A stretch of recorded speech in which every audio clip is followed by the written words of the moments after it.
Hey guys, or as they say in Australia, g'day mates. I'm Mr. Christopher and I am standing right in the middle of Sydney Harbour in Sydney, Australia. Just check out this view.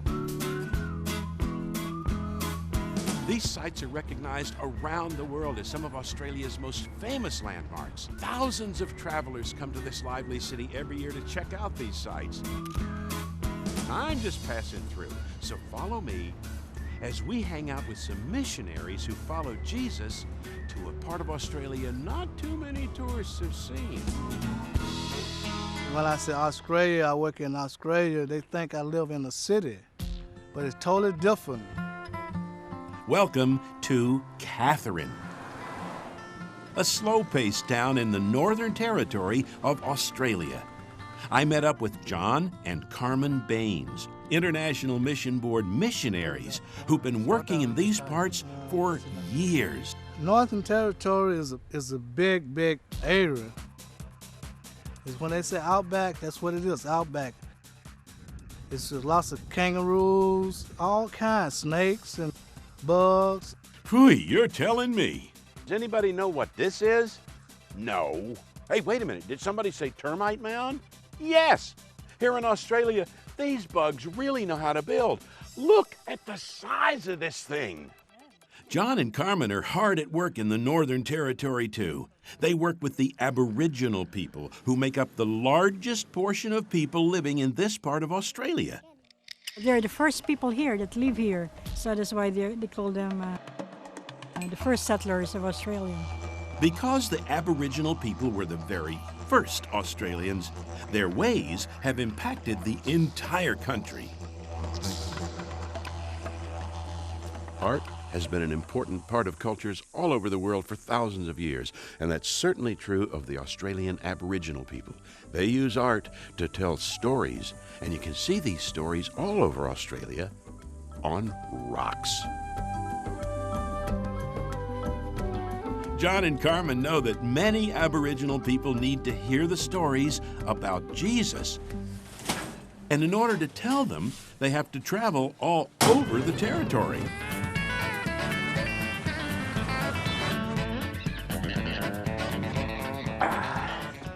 Oh, hey, gang.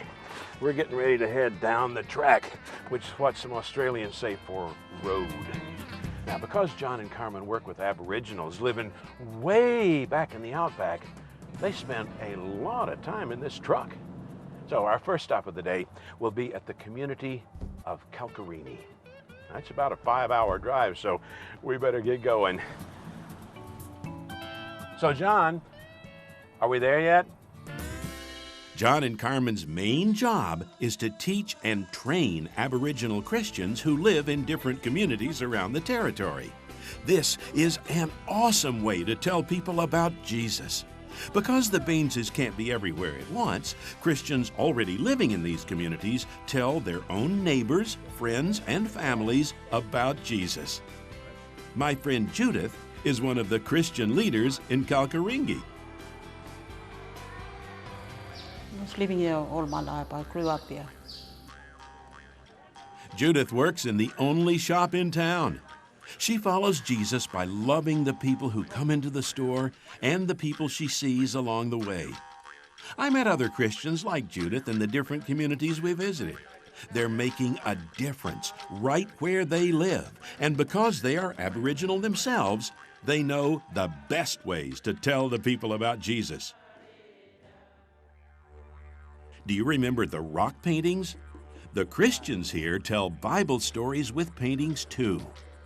And that's their culture way to telling their story or telling something from their heart. And we use a lot of that to teach. For the Aboriginal people, looking at a painting is like reading a book. And let me tell you, their books are beautiful.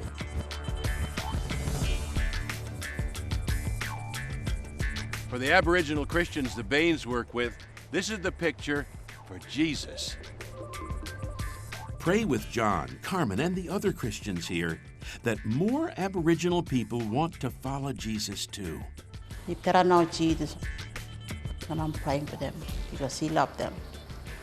He loves everybody, no matter who we are. And don't forget to pray for the Bayneses as they follow Jesus where the tourists don't go.